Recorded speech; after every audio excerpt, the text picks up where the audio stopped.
ရွှေရောင်လွှမ်းတဲ့ကောက်ရိုးပုံတွေစိမ့်စိမ့်ဆူဆူလဲကွင်းတွေနဲ့တာယာလှပတဲ့ကျေးလက်ရွာလေးတစ်ရွာမှာမောင်ဘိုးလုံးဆိုတဲ့ကလေးလေးတစ်ယောက်နေတယ်။မောင်ဘိုးလုံးဟာတဘာဝတရားကိုအယမ်းချစ်တဲ့ကလေးလေးတစ်ယောက်ပါ။ဒီနေ့မှာတော့မောင်ဘိုးလုံးဟာလဲကွင်းထဲမှာပျော်ပျော်ပါးပါးပြေးလွှားဆော့ကစားနေုံမှာထူးဆန်းတဲ့အတန်လေးတစ်တန်ကိုကြားလိုက်ရပါတယ်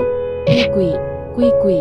မောင်ဘိုးလုံးဟာအတန်လာရာကိုလိုက်ရှာကြည့်လိုက်တဲ့အခါမြေကြီးထဲမှာပိတ်မိနေတဲ့ယုံကလေးတစ်ကောင်ကိုတွေ့လိုက်ရတယ်။ယုံကလေးဟာကြောက်လန့်တုန်လှုပ်နေပြီးအကူညီမဲ့နေပုံရပါတယ်။မောင်ဘိုးလုံးဟာယုံကလေးကိုမြေကြီးထဲကနေညင်ရင်သာသာဆွဲထုတ်ပြီးသူ့ရဲ့အိမ်ကိုခေါ်သွားပါတယ်။မောင်ဘိုးလုံးရဲ့အမေဟာယုံကလေးကိုကြည့်ပြီးတနာစရာလေးသူ့ကိုဂရုတစိုက်ပြုစုပေးရမယ်လို့ပြောပါတယ်။မောင်ဘိုးလုံးနဲ့သူ့အမေဟာယုံကလေးကိုရေတိုက်မုံလောင်နေကြွေးပြီးဂရုတစိုက်ပြုစုပေးကြပါတယ်။ရက်နှင်းငယ်ကြတော့ယုံကလေးဟာကျန်းမာလာပြီးအရင်ကထပ်ပိုပြီးတောင်ချစ်စရာကောင်းလာပါတယ်။ဒီနေ့မှာတော့မောင်ဘိုးလုံးဟာယုံကလေးကိုလေကွင်းထဲကိုခေါ်သွားပြီးလွှတ်ပေးလိုက်ပါတယ်။ယုံကလေးဟာပျော်ရွှင်စွာနဲ့လေကွင်းထဲကိုပြေးဝင်သွားပြီးမောင်ဘိုးလုံးကိုကျေးဇူးတင်တဲ့အနေနဲ့ခုံပေါက်ပြီးနှုတ်ဆက်ပါတယ်။မောင်ဘိုးလုံးဟာယုံကလေးပျော်ရွှင်သွားတာကိုမြင်တော့အယမ်းပျော်သွားပါတယ်။သူဟာတဘာဝတရားကိုချစ်မြတ်နိုးပြီးတိရစ္ဆာန်တွေကိုကူညီပေးရတာကိုလည်းပျော်ရွှင်မိပါတယ်။အဲ့ဒီနေ့ကစပြီးမောင်ဘိုးလုံးဟာတဘာဝတရားကိုပိုပြီးချစ်မြတ်နိုးလာပြီးတိရစ္ဆာန်တွေကိုလည်းပိုပြီးဂရုစိုက်တက်လာပါတယ်။